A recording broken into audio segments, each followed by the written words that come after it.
It's not what you think. Tonight, we're making a flavor that doesn't officially exist yet. Sweet, spicy, floral, smoky. Honestly, this should not work as well as it does.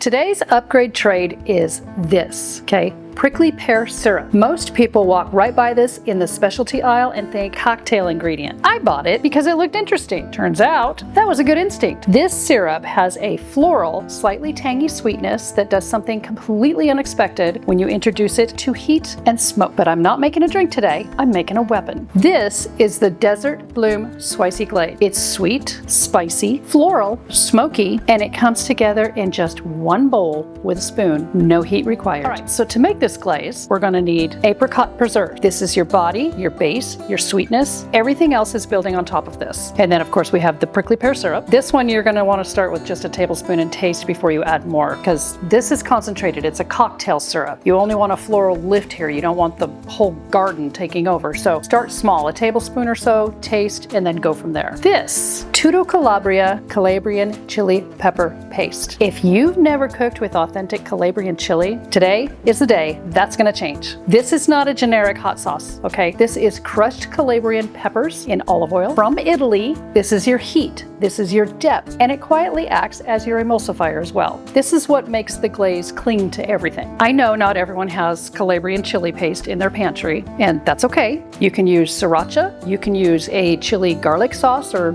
something like that. You're looking for balance. A little sweet, a little spicy, Swicy, that's the word. And once you taste it, you'll use it forever. Next we have honey. This bridges the floral note from the prickly pear with the smoke that's about to make its debut. Now we've got some salt infused with lime. This is what's gonna wake everything up. It's gonna brighten the dish. Applewood smoked salt. 1 pinch of applewood smoked salt is all you need. This is like that whisper in the background, the thing that you can taste, but you can't quite name it. Then we've got some Gourmet Garden lightly dried basil.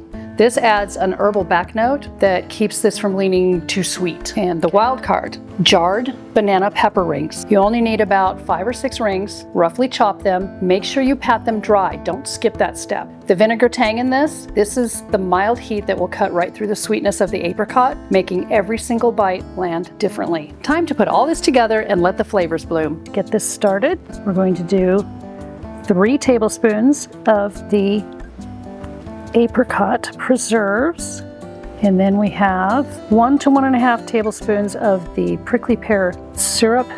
Like I said before, start with a tablespoon and then add, taste, add, taste, add. We have the Calabrian chili pepper paste. I have 1 tablespoon in mine. That's as much heat as I can stand. Next, we have a tablespoon of honey, a 1/4 teaspoon of the Salt Sisters lime infused salt.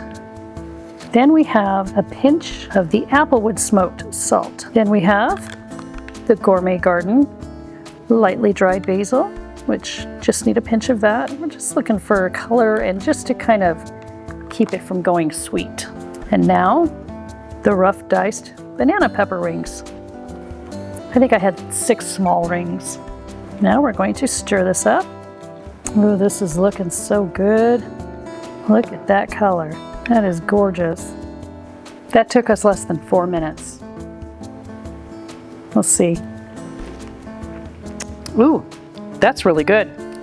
Tastes like something I might have learned while studying under somebody famous. Now for your rice. I'm going to use Uncle Ben's original coconut jasmine. Before I show you how I do this, I want to share something that has nothing to do with flavor and everything to do with what goes in your body. It was brought to my attention by my lifestyle practitioner that you should never heat your rice inside the plastic pouch, okay? Always transfer it to a microwave-safe glass bowl first. Here's why. There's growing research that suggests heating food in plastic, even food-grade plastic, can cause the material to break down and introduce microplastics into your food and microchemicals. But we don't have the full picture yet on what that costs us long term, but I know what a glass bowl costs, and that's a no-brainer for me. By the way, you'll be meeting her on a future episode as she'll be one of my guests. Glass bowl, rice, microwave, 2 minutes.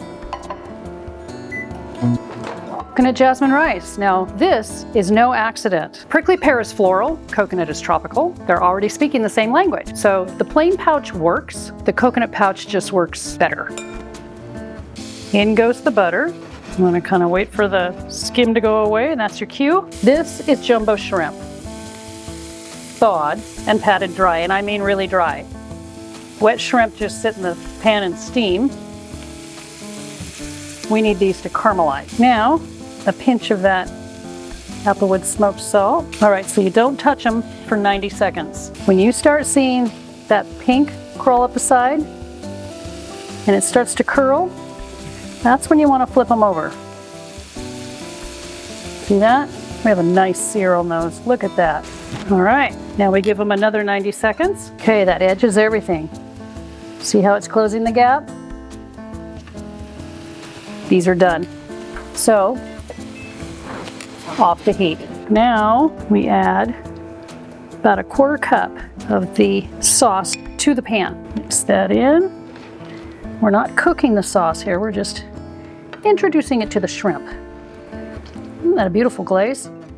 That color. All this comes together. We're gonna get a scoop of rice, a real scoop. Let's get a couple of them. We wanna spread this around. We don't wanna mound it, we just wanna spread it around. We want a nice base. Then, we're gonna put some shredded red cabbage, or purple cabbage, whatever you call it, on the side here, just kind of off to one side. Now, we're gonna pile that shrimp on. Next, we're gonna take some chili lime tortilla chips. Just a couple of them. And we're gonna crush them. And we're gonna sprinkle them all over everything. That's your crunch. Next, we're gonna drizzle this on the top of everything. And fresh torn basil. Make sure you tear it, don't cut it. Torn looks more rustic and it holds the glaze better. All right, look at that. Somewhere between a specialty syrup most people will walk right past and a Calabrian chili paste, this thing became dangerous. And now I need witnesses.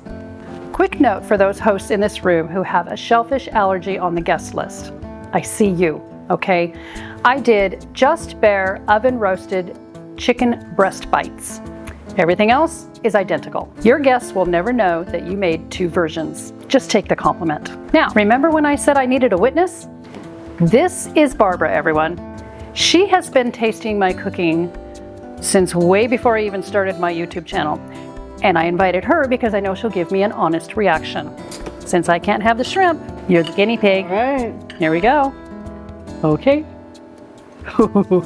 It looks really good. I know, the shrimp is really big, sorry. This is delicious. You like it? Yes.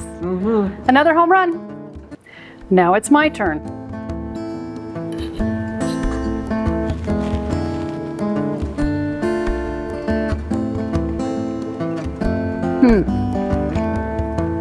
I concur.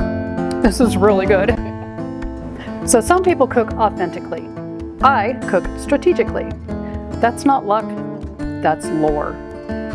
I'm Dawn, this is my guest Barbara, and this is the kitchen lore. Know the lore, own the table.